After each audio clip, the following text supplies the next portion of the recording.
Hello everyone, today I'm going to be sharing a podcast episode that I did with Crystal for like a blog project in 2015 in college.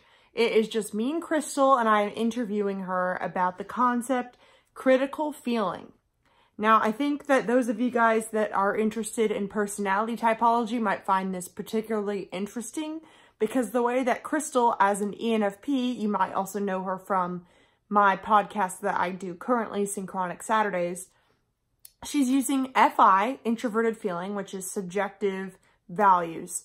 And I think that critical feeling, the concept, is a very FI concept, because what she is about to describe in this interview is pretty much how critical thinking is important, but that critical feeling is also just as important, because it's really important to think through what really matters. Like, is this really like a good value to have? Like those sorts of things.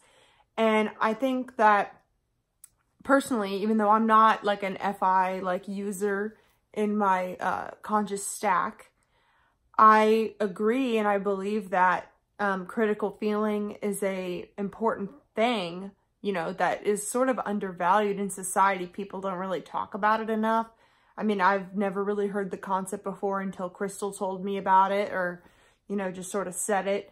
And so that's why I interviewed her about this for just a project in college. And so I apologize that the audio is a little bit weird, but I wanted to share this concept with you, and let me know what you think. Please leave a comment if there is anything in the episode that you'd like me to dive deeper into another video on. Please let me know. And without further ado, thank you for watching. If you would like to work with me one-on-one or anything like that, all of those links are below. I have a Facebook group, Personality Typology for Self-Growth. And also, I'd like to plug for the first time that if you are on Discord or looking to join a typology Discord, one of my good friends, Kat, who is an ENFJ as well, runs a Discord that is specifically for self-growth and really using typology to understand other people. And I highly recommend it if you are a user of Discord. So I'm going to link that below as well. Thank you for watching and enjoy the rest of the audio.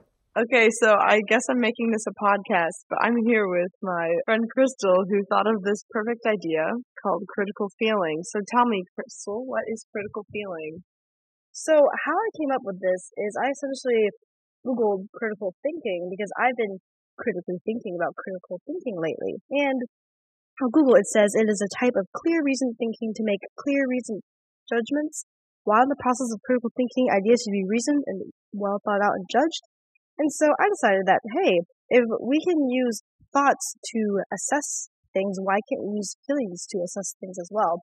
I think all too often that people aren't aware of the intricacies of how they feel. Like, you can say, oh, I feel this, but if you don't know, like, what the details of that are, then you might confuse others when you express it. Therefore, if we tweak the definition of critical feeling, we should call it a type of clear expressed feeling to make clear expressed communication. And while in the process of critical feeling, ideas should be explored and well expressed and communicated. I mean, honestly, I don't think I'm very good at critical feeling. I don't think many people I know are. Do you think that our society is like lopsided when it comes to critical thinking and critical feeling? Oh, yes, indeed. In school, they very much so emphasize critical thinking, which I think is very important. But I actually believe that the two are quite intertwined, because in school, they test your emotion quotient in some psych classes, your emotional quotient of your EQ. And I feel like you can't just have all feeling or all thinking. You have to have both of them together. Mm-hmm. And when you're critical feeling, you're not leaving out critical thinking. Similarly, critical thinking shouldn't leave out critical feeling, but I do believe our society doesn't prioritize assessing why you believe what you believe, and just, I guess, making sure that you're staying true to that, because there is a middle ground for everything, you know. Like, your feelings can be irrationally strong, but you can even them out by doing critical feeling, essentially, by exploring them. Yeah, maybe our society just needs to be more critical in general. Yeah. Yeah, but here's the irony is that critical thinking and critical feeling sometimes are just, yeah, they're like, people think they're being done when in reality it's just criticism. Like, it's not like, So I just think that we should be doing more of that. What's an example of critical feeling, like, in day-to-day life?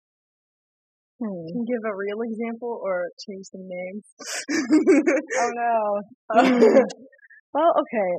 Essentially, when I feel threatened, nervous, or on edge, like negative emotions, if I don't critically assess my feelings and such, then I am more prone to possibly express them in an unhealthy way or maybe an unproductive way. Like, maybe people don't really know how I feel, but I might think that I'm being perfectly clear to them on how I feel. When in reality, like, they have to know the reasons and details and things that go with that. So yeah, like, I guess when I fight with people, sometimes I can come off rather stoic and such, which is weird because I'm a very bubbly person in day-to-day life. But if I'm not direct about my feelings because I don't know what they are and why I feel them, then obviously something's not going to get done. Or sometimes you could be like Crystal and emote the opposite of what you're actually feeling, which is what people do because they're afraid of feeling a lot of the time. But see, I thought I was a self-aware person growing up, but in reality, I've put up a wall with my feelings and such, so I don't even know what they are. Only if I like look really deeply, because if something doesn't add up, I have to quickly be like, critical feeling, I should assess this. Why do I feel this way? Is it actually like real, or am I fooling myself? So yeah, critical feeling will basically make sense to you once you do it right. That's what I believe. Yeah, and you couldn't be like almost self-aware because I think a lot of people don't do this, even if they're like book smart or like whatever, because feeling is scary to people and we don't know, I guess, how to handle it as a society because it's just so much of it is unsaid that I think there's a lot of people that do emote the opposite. Yeah, I agree.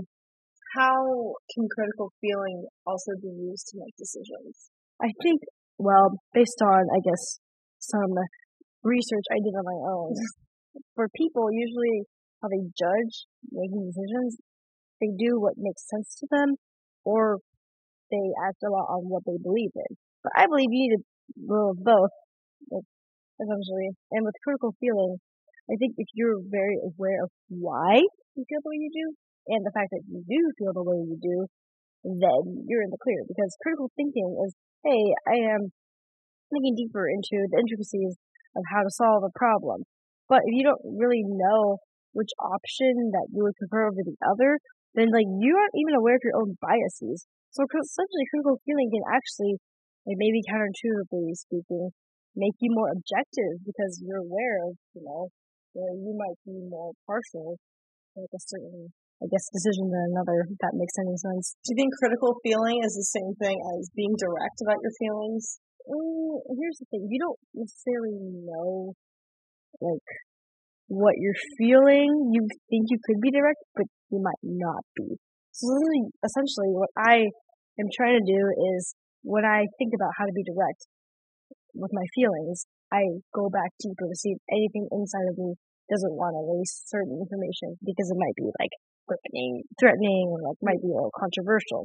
And then I think, hey, but if I'm critically feeling, I could frame that in a way that is not threatening, because feelings themselves, like a lot of people say this, feelings themselves aren't actually threatening. It's like how they motivate people to act, or what they motivate people to say, and makes them, like, there's something wrong with being sad about something, or upset about something, or like happy about something. Like, no one's gonna be like, oh, you can't feel that, but it's natural. Yeah, and like, nothing to be ashamed of to talk about. Yes, like translating feelings into action is where critical feeling is important, because if you do it correctly, then I guess you can achieve the most efficient results. I guess, like, for me, personally, I've been having issues with perceiving feelings from other people, and then when they don't actualize them, that puts me, like, in confliction, because I don't know if I just imagined that, or if they're just not actualizing them. Exactly. And so if we lived in a world of critical feelers, we wouldn't have that problem. Yes, exactly, because even if people don't feel inclined to act on their feelings, they wouldn't necessarily deny actively the existence of them.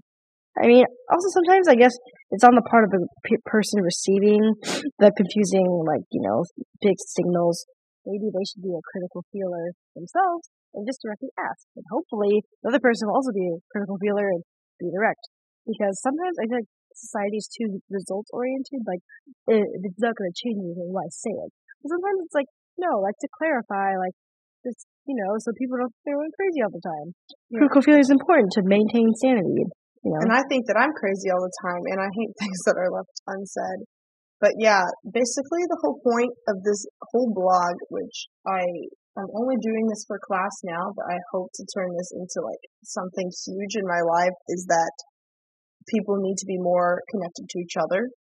And I don't know, I think that if people were critical feelers, we would have a lot more empathy in the world, and we would have a lot more understanding and happiness and love.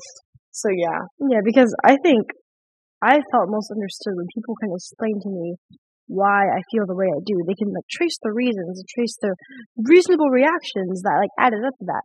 And then they can also validate my feelings to me, because I find that often I'm very ashamed of my feelings, like unconsciously so. Like, oh, it's not okay to show someone I like them or something like that. Yeah. Like, and sometimes people just need to hear I don't really want to compliment my friends too much, because then they'll expect it, and that's kind of annoying and such like that. Yeah, definitely. I mean, here's to using both critical feeling and critical thinking interchangeably, and I guess prioritizing critical feeling more, because God knows our society needs it. God knows. Amen.